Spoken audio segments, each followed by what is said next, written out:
Okay, I'd just like to say a couple of key points I'd like to make is as far as this Occupy Wall Street movement. The first one is, as Dylan Radigan says, get the money out of politics and reverse that 5-4 Supreme Court ruling. The second topic is what we're discussing on the Whole World Watching TV channel, which is Wall Street counterfeiting the stock market that messed up the whole world financially. The third point I'd like to discuss is about the news media revolution of the future, and let Cameron walk you through his TV channel where you'll get real live information instead of opinionated news by these TV networks that are constantly misinforming the American people in the world. So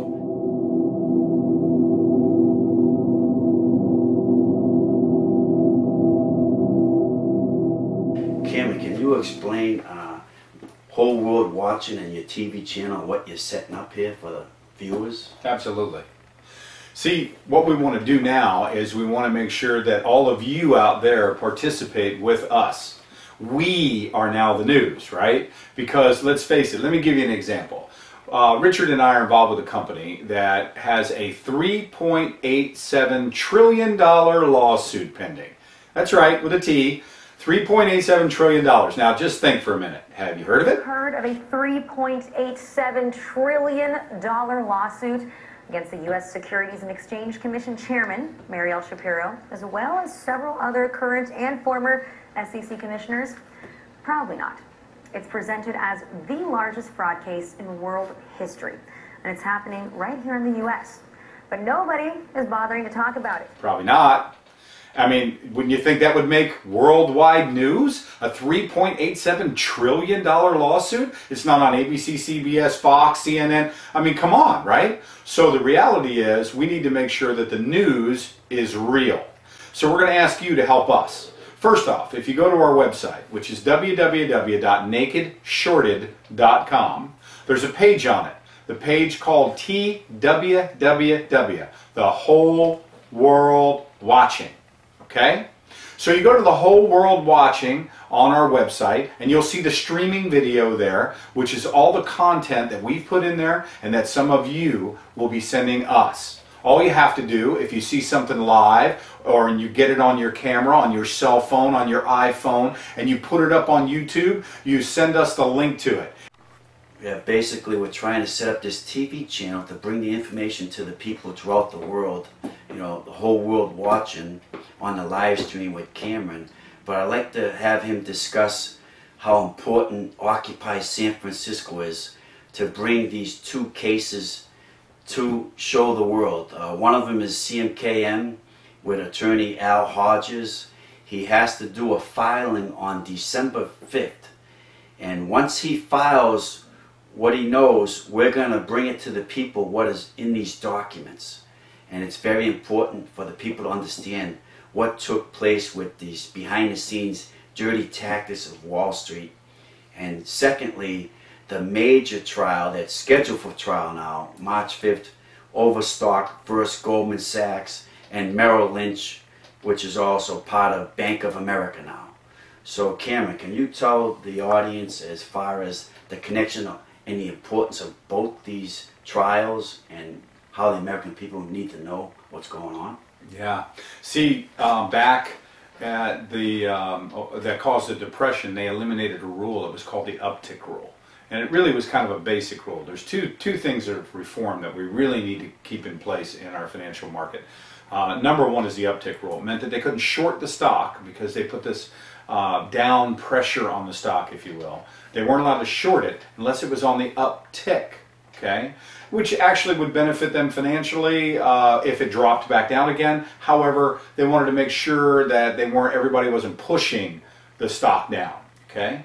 Well, this uptick rule was eliminated in 08. They thought that they didn't need it anymore, and look what transpired. And then everybody came running back in, and I think there was, how many companies were there, Richard? I think there was 13 companies that they said that you couldn't short at that point in time. What happened to the rest of them? Everybody else could be naked shorted, but not those 13 companies?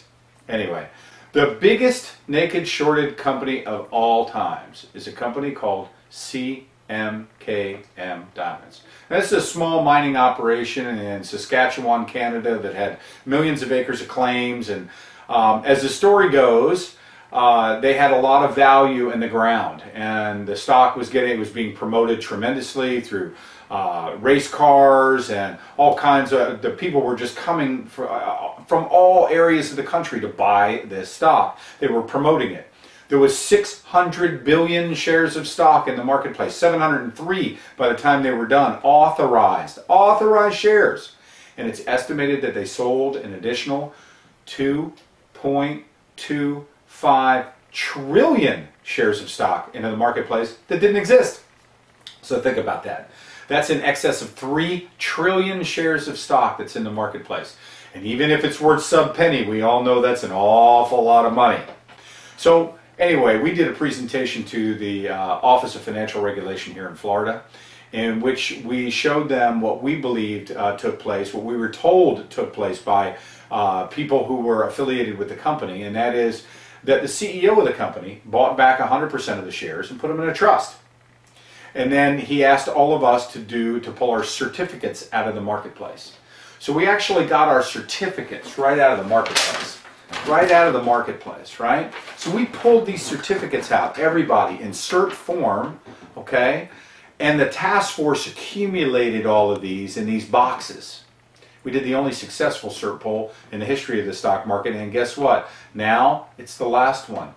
Because after we did this and we pulled 632 billion shares of stock out of the marketplace in certificate form, they now passed a regulation that said that the companies could not organize a cert pull like that ever again. Now, an individual can get their certificate out of the marketplace, but a company can't do that anymore. Sting operation was essentially set up using this company, using characters that were known within CIA and FBI circles. Bob Mayhew, who was a lawyer with roots in the CIA and FBI, to use a sting operation to basically entrap criminal wrongdoers that were selling unregistered shares of stock to people who thought that they were actually buying real shares. There's evidence suggesting within the public domain that anywhere from 259 billion shares were sold unregistered in a couple of hundred transactions through one broker named Darrell Johnson, or Johnson, I believe.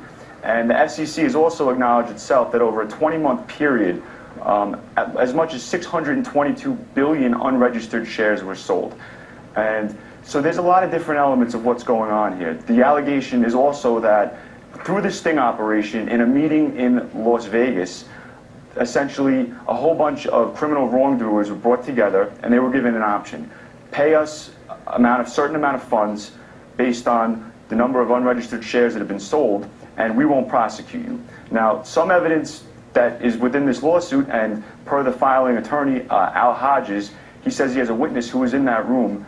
They say they can prove that up to 2.25 trillion unregistered shares have crossed over the markets. Because as the story goes again, Mr. Urban Cassavant, CEO of the company, showed up and said, hey, where'd all the stock go? I have it all. It's over here in this trust. And they were caught. So, with a gentleman by the name of Bob Mayhew, who you may remember as being the right-hand man to Howard Hughes in the cleanup of Las Vegas, he was on our task force, and basically he negotiated a deal with these brokers, and they had to pay to buy the stock that Urban had, to retire it, to make ours legitimate. Well, now that money that was accumulated, the SEC supposedly is keeping that from the rightful owners, which is the shareholders of CMKM Diamonds, and hence the $3.87 trillion lawsuit, Bivens Actions lawsuit, being done by Al Hodges. It'll called a Bivens class action lawsuit, which basically is a type of case that is upheld under a 1971 Supreme Court ruling that allows private citizens to sue federal officials in a personal capacity. So one thing to point out immediately is that this lawsuit is not against the United States Securities and Exchange Commission per se. It's against the individuals that are actually running it. So if it moves on past December 5th, it'll also happen in San Francisco. So now we have two huge naked shorting cases happening in San Francisco. And the verdict of these two could set the stage for the financial reform that we need across the board. These are two opportunities for us to make the brokers pay back what they took. Hence, our motto on Occupy Wall Street, pay it back or go to jail. Well, the lawsuit's right around the corner, right? Patrick Byrne, Overstock.com, the David and Goliath story, right? Goldman Sachs, Merrill Lynch, the big guns. It's getting closer, Goldman Sachs, Merrill Lynch. It's getting closer, and guess what? All of you need to join us. We need to watch it, because you'll be with the whole world watching.